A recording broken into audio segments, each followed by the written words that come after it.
மேஷ ராசிக்காரர்களே, இந்த வீடியோ உங்களுக்கே தற்செயலா வந்ததுன்னு நினைக்காதீங்க. இப்போ நீங்க இதை பார்த்துட்டு இருக்கீங்க அப்படின்னா அதுக்கு பின்னாடி ஒரு காரணம் இருக்கு. சமீப காலமா மனசுல ஏதோ ஒரு குழப்பம், எப்போ என் வாழ்க்கை சரியான பாதைக்கு போகும்னு ஒரு கேள்வி. அந்த பதிலை தேடிதான் இப்போ நீங்க இங்க வந்திருக்கீங்க.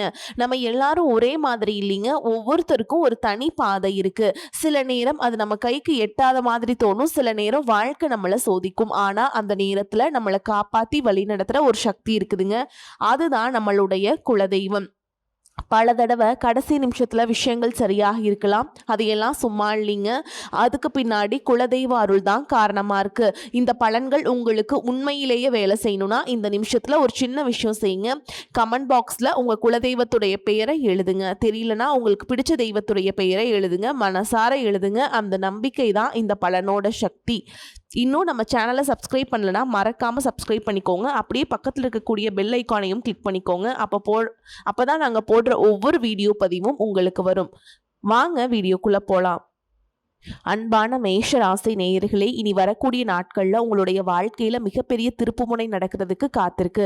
பல நாட்களாக மனசில் வச்சிருந்த ஒரு ஆசை உங்களுக்கு நிறைவேற போகுது, அல்லது எதிர்பாராத சம்பவம் உங்களுடைய வாழ்க்கையின் திசையவே மாற்ற போகுது. நீங்கள் எடுக்கக்கூடிய ஒரு சின்ன முடிவு கூட உங்களுக்கு மிகப்பெரிய பலனை கொடுக்க போகுது. அதே நேரத்தில் நீங்கள் ஏதாவது ஒரு சின்ன விஷயத்தில் அலட்சியமோ அல்லது கவனக்குறைவாக இருந்துட்டீங்க அப்படின்னா தேவையற்ற பிரச்சனைகளையும் உருவாக்கலாம். அதனால் எந்தெந்த விஷயத்துலலாம் நீங்கள் கவனமாக இருக்கணும், எதுவெல்லாம் உங்களுக்கு சாதகமாக இருக்க போகுது அப்படிங்கறத பத்தி தான் இந்த வீடியோ பதிவுல பார்க்க போறோம். மேஷ ராசி அஸ்வினி நட்சத்திரம், பரணி நட்சத்திரம், கார்த்திகை நட்சத்திரம் 1ஆம் பாதம்ல இருக்கவங்களுக்கு உங்களுக்கான கிரக நிலைகள் எப்படி இருக்கு அப்படின்னு பாத்தீங்கன்னா, குடும்பஸ்தானத்துல செவ்வாயும், சகோதர ஸ்தானத்துல புதனும் சூரியனும், சுகஸ்தானத்துல குருவும், புத்திரஸ்தானத்துல சுக்கிரனும் கேதுவும், லாபஸ்தானத்துல ராகுவும், அயன சயன போகஸ்தானத்துல சனியும் இருக்காங்க. இதன் காரணமா பாத்தீங்கன்னா சில நேரங்கள்ல உங்க மேல உங்களுக்கே நம்பிக்கை குறையிற மாதிரி இருக்கும். குடும்ப உறுப்பினர்களிடத்துல மதிப்பும் மரியாதையும் அதிகரிக்கும். அதே நேரத்தில் சுபகாரியம் தொடர்பான முயற்சிகள்ல முன்னேற்றம் உண்டாகும். உங்களுடைய கடின உழைப்பு மற்றும் புத்திசாலித்தனமாக நீங்க செய்யக்கூடிய முயற்சிகளுக்கு பாராட்டுகள் கிடைக்கும். எதிலும் சுறுசுறுப்பாகவும் புத்துணர்ச்சியாகவும் நீங்க செயல்பட போறீங்க. உத்தியோக பணிகள்ல உயர்வான சூழல்கள் இருக்கும். நீங்க நீண்ட நாளா மனசுல நினைச்சிட்டு இருக்கக்கூடிய காரியங்கள் நல்லா நடக்கணும்னு மெனக்கெட்டு சில விஷயங்களை செய்வீங்க. அதுவெல்லாம் உங்களுக்கு நல்ல பலன்களை கொடுக்க போகுதுங்க. உடன்பிறப்புகள் மூலமாக உங்களுக்கு ஒத்துழைப்பு கிடைக்கும். வீடு மனை விற்பது தொடர்பான முயற்சிகள் கைகூடும். பொது வாழ்க்கை மற்றும் சமூக பணிகள்ல அலைச்சல்கள் ஏற்பட்டாலும் உங்களுக்கு அதன் மூலமாக ஆதாயமும் கிடைக்க போகுது. நீங்க எந்த இடத்துல கவனமா இருக்கணும் அப்படின்னு பாத்தீங்கன்னா, உங்க ராசிக்கு 10, 11ஆம் இடங்களுக்கு அதிபதியான சனி பகவான் தொழில் ஸ்தானம் மற்றும் லாபஸ்தானத்திற்கு அதிபதியாக இருக்காரு. அவர் வக்ரம் அடைவது உங்களுக்கு நல்லதல்ல.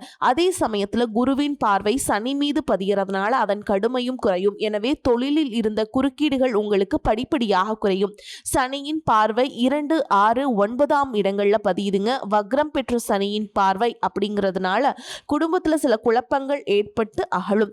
நிம்மதி கிடைக்கிறதுக்கு குலதெய்வ பிரார்த்தனைகளையும் இஷ்ட தெய்வ பிரார்த்தனைகளையும் நீங்க மேற்கொள்வது நல்லது. வேலையை பொறுத்த வரைக்கும் பாத்தீங்கன்னா ஊதிய உயர்வும் பதவி உயர்வும் எதிர்பாராத நேரத்துல உங்களுக்கு கிடைக்க போகுது. அதே சமயத்துல பெற்றோர் வழியில கொஞ்சம் ஆதரவு குறையலாம். வியாபாரம் மற்றும் தொழில் செய்யக்கூடியவங்க விழிப்புணர்வோட இருக்கக்கூடிய நேரமா இருக்க போகுது. கூட்டாளிகளால ஏமாற்றங்களை சந்திக்காமல் இருக்கிறதுக்கு அவ்வப்போது நீங்க கணக்குகளை சரி பார்த்துக்கிறது நல்லது. சினிமா மற்றும் கலைத்துறையில இருக்கவங்களுக்கு சந்தர்ப்பங்கள் சாதகமாக அமையும். புதிய வாய்ப்புகள் கிடைக்கும். அத்தியாவசிய தேவைகளை எல்லாம் பூர்த்தி செஞ்சிருவீங்க. உடல் நலத்துல சின்ன சின்ன தொல்லைகள் இருந்தாலும் ஆரோக்கியத்தை மீட்டெடுத்து வருவீங்க. சுப செலவுகள் அதிகரிக்கும். உத்தியோகத்துல உங்களுடைய எதிர்பார்ப்புகள் நிறைவேறுவதோடு கூடுதலான பொறுப்புகளும் உங்களுக்கு கிடைக்க போகுது. குடும்ப உறவுகள் மற்றும் நண்பர்களோட சின்ன சின்ன மனக்கசப்புகள் ஏற்பட்டு பிரிஞ்சு போயிருக்கிறதும், தொழில் மற்றும் வியாபாரத்துல ஏற்பட்ட நஷ்டம் காரணமா மன அழுத்தம் இருக்கிறதும், நீங்க எந்த ஒரு நல்ல விஷயத்தை செய்யணும் அப்படின்னு நினைக்கும் போதெல்லாம் அதுல ஏதாவது ஒரு தடைகள் ஏற்பட்டு நம்மளுடைய வாழ்க்கை எப்ப நல்லபடியா மாறும், நல்லது எப்ப நடக்கும் அப்படின்னு ரொம்பவே எதிர்பார்த்து காத்துட்டு இருந்திருப்பீங்க. நீங்க என்னதான் நல்ல விஷயங்களை நினைச்சாலும் நல்லதையே மற்றவங்களுக்கு செஞ்சாலும் உங்களுக்கு தொடர்ச்சியாக கஷ்டங்களும் பிரச்சனைகளும் மாறி மாறி வந்துக்கிட்டு தான் இருக்கு. அதையெல்லாம் மறந்து தான் உண்டு தான் வேலை உண்டு அப்படின்னு இருந்தாலும் மனசுக்குள்ள ஏதோ ஒரு கவலை, ஏதோ ஒரு குழப்பம் உங்களை அதிகமா யோசிக்க வச்சுட்டு இருக்கோம். யாராவது என்னுடைய குழப்பங்களுக்கு பதில் சொல்ல மாட்டாங்களா, நல்ல தீர்வு சொல்ல மாட்டாங்களா, கடைசிக்கு என்னுடைய கஷ்டங்களை காது கொடுத்து கேட்க மாட்டாங்களா, ஆறுதலா 4 நல்ல வார்த்தை பேசிட மாட்டாங்களா, என்னை உண்மையா நேசிக்க மாட்டாங்களா, எதிர்பார்ப்பு இல்லாம என்கிட்ட பழக மாட்டாங்களா அப்படின்னு தான் நீங்க ஆதங்கப்படுறீங்க.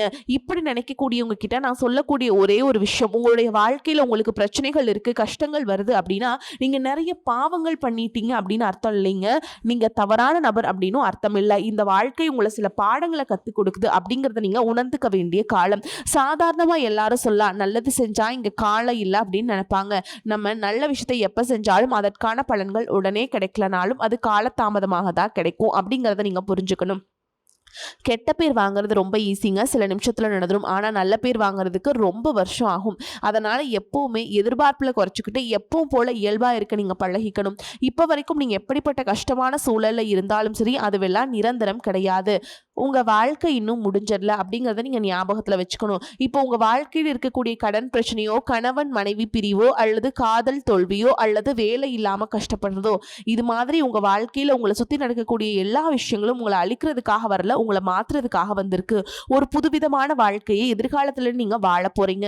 அதுக்கான ஒரு அடித்தளமா தான் இதை நீங்க எடுத்துக்கணும். சிலருக்கு பாத்தீங்கன்னா இந்த பிரச்சனையெல்லாம் கொஞ்ச நாளா இருந்தா பரவாயில்லைங்க, ரொம்ப வருஷமா இப்படிதான் போயிட்டு இருக்கு, எனக்கு சுத்தமா நிம்மதி இல்லை, என் குடும்பத்துல சந்தோஷம் இல்லை, எல்லாரும் ஏமாத்துறாங்க, எப்போ நான் மத்தவங்களுக்காக வாழ்ற மாதிரி இருக்கு, எனக்கு பிடிச்ச சின்ன சின்ன ஆசைகளை கூட என்னால நிறைவேற்றிக்க முடியல, இதையெல்லாம் ஒரு நிமிஷம் நினைச்சு பார்க்கும்போது என்னடா இந்த வாழ்க்கை ஓடிட்டே இருக்கும், இதுவெல்லாம் எப்ப சரியாகும் அப்படிங்கிற கேள்விக்கு பதில் தெரியாம தான் இன்னமுமே நீங்க ஓடிட்டு இருக்கீங்க.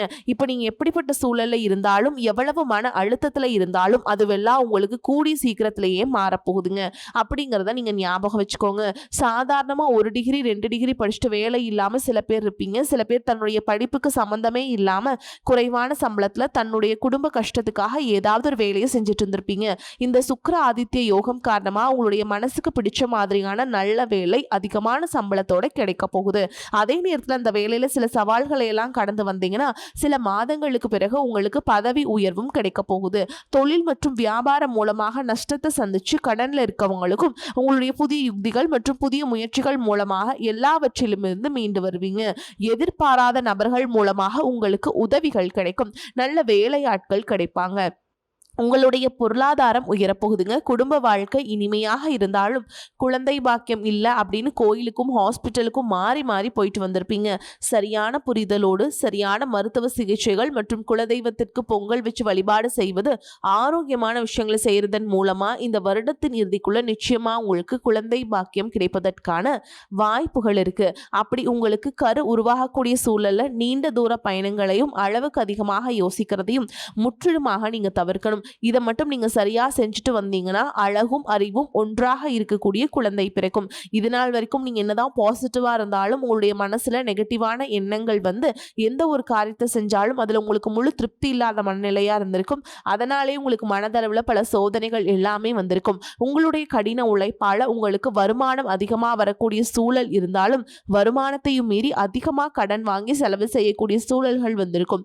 சில இடங்கள்ல மற்றவங்களுக்கு கடனா பணத்தை கொடுத்துட்டு அதை திரும்ப வாங்க முடியாம ரொம்பவே மன உளைச்சலுக்கு ஆளாகி இருப்பீங்க. இதனாலே குடும்பத்திலையும் சரி தொழிலையும் சரி உங்களுக்கு நிம்மதி இருந்திருக்காது. உடல் ஆரோக்கியத்தை பொறுத்த வரைக்கும் 50 வயசுக்கு மேல இருக்கவங்க ஏதாவது உடல் பிரச்சனை காரணமா மருந்து மாத்திரைகளை அதிகமா சாப்பிடுவீங்க. ஆனா அது குணமடையாம தொடர்ந்து பிரச்சனைகளை கொடுத்துட்டே இருந்திருக்கும். இனி வரக்கூடிய கிரகநிலைகள் காரணமா மருந்துகளோடு இயற்கையான உணவு முறைகளையும் நீங்க எடுத்துக்கிட்டீங்க அப்படின்னா உங்களுடைய உடல் வலுப்பெறும். எல்லா விதமான துன்பங்கள்ல இருந்து நீங்க மீண்டு வர போறீங்க. உங்களுடைய வாழ்க்கையில மற்றவங்க அவங்களுடைய சுயநலத்துக்காக தெரிஞ்சே உங்களுக்கு சில துரோகங்களை எல்லாம் செஞ்சிருப்பாங்க.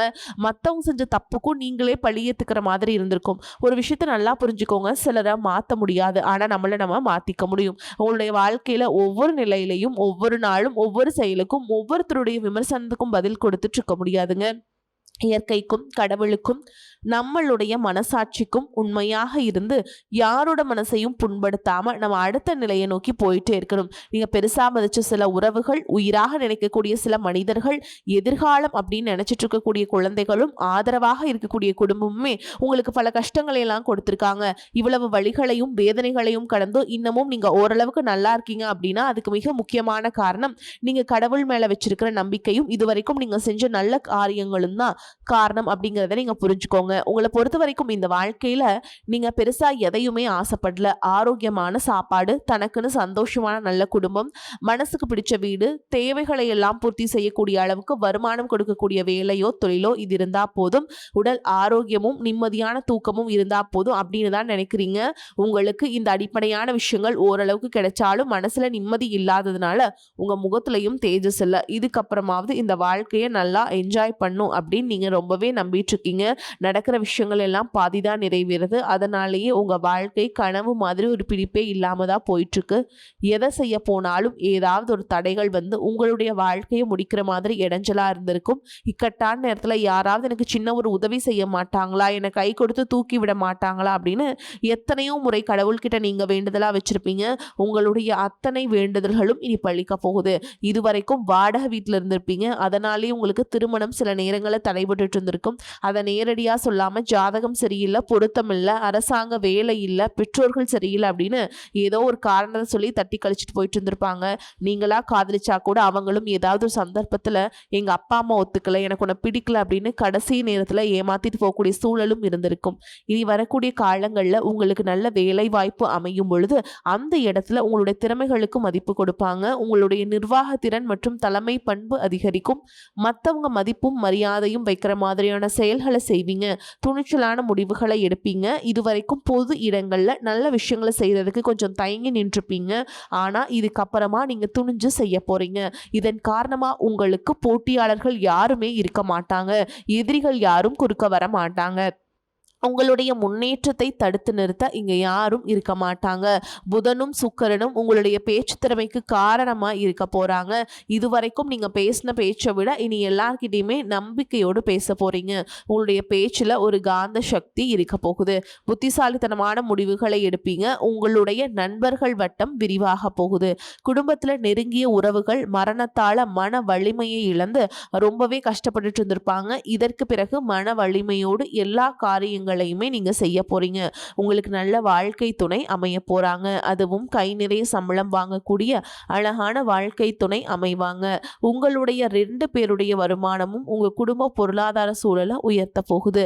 திருமணம் முடிஞ்சதுக்கு அப்புறம் புதிதாக உங்களுக்கு சொந்த வீடு, வாகனம் எல்லாமே சாத்தியமாகும். வெகு விரைவிலேயே நீங்க நினைச்ச மாதிரியான வாழ்க்கையை நீங்க வாழ போறீங்க. நீண்ட காலமா உங்க குடும்பத்துல வாழ்க்கை துணையின் உறவுகள் மூலமாக நிறைய பிரச்சனைகளை எல்லாமே சந்திச்சுட்டு வந்துட்டு இருப்பீங்க. நீண்ட காலமா உங்களுக்கு பிரச்சனைகளை கொடுத்து கொண்டு வந்த உங்களுடைய வாழ்க்கை துணையின் உறவுகள் உங்களை விட்டு விலகி இருக்க போறாங்க. அவங்க செஞ்ச பாவங்களுக்கும் மனசாட்சி இல்லாமல் நடந்துகிட்டதுக்கும் சரியான தண்டனை கிடைக்க போகுது. இதற்கு பிறகு குற்ற உணர்ச்சியால் அவங்களே உங்ககிட்ட மன்னிப்பும் கேட்க போறாங்க. இந்த மாதிரியான நல்ல விஷயங்கள் உங்க வாழ்க்கையில நடந்து உங்க வாழ்க்கையவே தலைகீழா மாத்த போகுதுங்க. அதனால நீங்க நம்பிக்கையோடு இருங்க. இந்த கிரக நிலைகள் காரணமா நல்ல விஷயங்கள் நடக்கும் போதும் அதை தடுக்கிறதுக்கும் கெடுக்கிறதுக்கும் சில நேரங்கள் கெட்டதா அமையும். சில மனிதர்கள் தடையாக வந்து நிற்பாங்க. அதனால எல்லா இடத்துலையுமே கவனமா இருக்கணும். யாருக்கும் எந்த இடத்துலையும் விஷயத்த முழுசா தெரிஞ்சுக்காம வாக்குறுதிகள் கொடுக்கிறதோ பொருளாதார உதவிகள் செய்யறதையோ உடனே செய்யாம கொஞ்சம் யோசிச்சு செய்யலாம். இந்த மாதிரி உங்க வாழ்க்கையில நல்ல விஷயங்கள் நடக்கும் பொழுது உங்களுடைய நல்ல பேரை கெடுக்கிறதுக்கும் உங்களுக்கு அவமானத்தை ஏற்படுத்தணும் அப்படிங்கிறதுக்காகவும் சில மனிதர்கள் எந்த எல்லைக்கும் போய் தவறான விஷயங்களை செய்வாங்க. அதனால உங்களுக்கு அறிமுகம் இல்லாத ஆண்கள் மற்றும் பெண்கள் கிட்ட பேசும் பொழுதும் பழகும் பொழுதும் உங்களுடைய வார்த்தைகள்ல நீங்க கவனமா இருக்கணும். சனிக்கிழமைகள்ல சனி வழிபாடு செய்யறதும் பிரதோஷ நாட்கள்ல சிவனை வழிபாடு செய்யறதும் உங்களுக்கு சிறப்பான பலன்களை கொடுக்கும். இதுவரைக்கும் நீங்க எதையாவது வேண்டுதல் வச்சுட்டு நிறைவேற்றாம இருந்தீங்க அப்படின்னா அந்த வேண்டுதல்களை நிறைவேற்றுங்க. உங்க வாழ்க்கையில இனி எந்த விஷயத்துக்கும் தடைகள் அப்படிங்கிறது இருக்காதுங்க. எல்லாமே நல்லபடியா அமையும். தன்னம்பிக்கையோடவும் தைரியத்தோடவும் ஒவ்வொரு அடியையும் எடுத்து வைங்க. ஜெயிக்க போறீங்க. அதை யாராலும் தடுத்து நிறுத்த முடியாது. உங்களுக்கு நல்லதே நடக்கும். நல்லது மட்டுமே நடக்கும். வரக்கூடிய வாய்ப்புகளை தவற விட்டுறாதீங்க. கெட்டியா பிடிச்சுக்கோங்க. வாழ்த்துக்கள். வாழ்க வளமோடு நலமோடு. நன்றி, வணக்கம்.